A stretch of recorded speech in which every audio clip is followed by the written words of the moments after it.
मेरे पिताजी बाबा सिद्दीकी जी का ये अधूरा सपना था कि हमें ये सीट फिर से जीतनी है, मगर उनके तो फितरत में ही धोखा है। और मेरे बाप खोने के समय में भी बहुत लोगों ने राजनीति माहौल बनाया, कांग्रेस ने हमेशा वैल्यू नहीं किया, मगर ठीक है।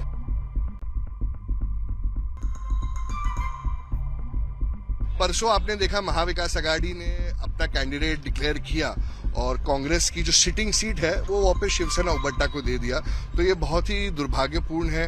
पिछले कई दिनों से कांग्रेस के भी लीडर, महाविकास आघाड़ी के लीडर मेरे संपर्क में थे। कोई कुछ कह रहे थे कि एक अनपोस्ट करेंगे, कोई बोल रहे थे नहीं आप रुक जाइए, मगर उनके तो फितरत में ही धोखा है और उन्होंने सब किया। और इस कठिन समय में अजीत दादा ने, प्रफुल्ल पटेल जी ने, सुनील तटकरे जी ने, एनसीपी पार्टी ने जो मुझ पर भरोसा दिखाया, मैं उनका शुक्रिया अदा करना चाहूँगा। मेरे पिताजी बाबा सिद्दीकी जी का ये अधूरा सपना था कि हमें ये सीट फिर से जीतनी है, लोगों के हक की लड़ाई लड़नी है।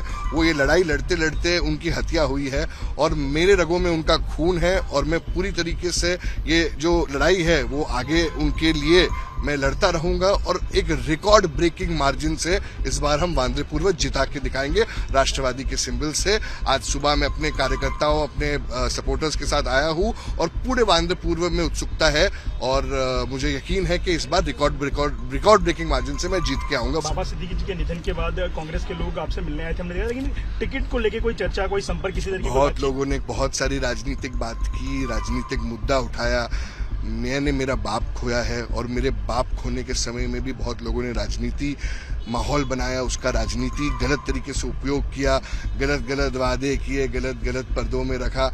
मगर देखिए आज न तो कल हम सबको ऊपर जाके चेहरा दिखाना है और अगर किसी के नब्स में अगर बेमानी हो तो उसको कुछ कह नहीं सकते। हमेशा मैं कांग्रेस के बारे में तो कुछ नहीं कहना चाहूँगा क्योंकि बेचारे हमेशा शिवसेना उबट्टा के प्रेशर में आ जाते हैं। ठीक है, कुछ मैंने बहुत साल कांग्रेस में बिताए हैं, जब से होश संभाला है कांग्रेस में ही था। दुख तो है, कांग्रेस ने हमेशा वैल्यू नहीं किया, मगर ठीक है, इस बार शिवसेना जब वो जान जाएंगे कि शिवसेना उबट्टा सही नहीं है तो मुझे लगता है कांग्रेस कार्यकर्ता और भी खुश रहेंगे। हमने, राष्ट्रवादी ने मुझे पे भरोसा किया, मैं बहुत बहुत शुक्रिया अदा करना चाहूँगा और जिसने हमें इस कठिन समय पर सम्मान दिया उसके साथ हम हमेशा रहेंगे। लेकिन ये आपके परिवार के लिए बहुत मुश्किल समय था, आपके लिए बहुत मुश्किल समय था और बाबा सिद्दीकी ने लगभग अपना पूरा जीवन कांग्रेस को दिया था, उसके बाद भी टिकट के लिए आपसे कोई चर्चा नहीं हुई सीट उबाठा को देने से पहले? यही तो है महाविकास आघाड़ी, आपके प्रश्न में ही आपका जवाब है और मैं क्या ही कह सकता हूं।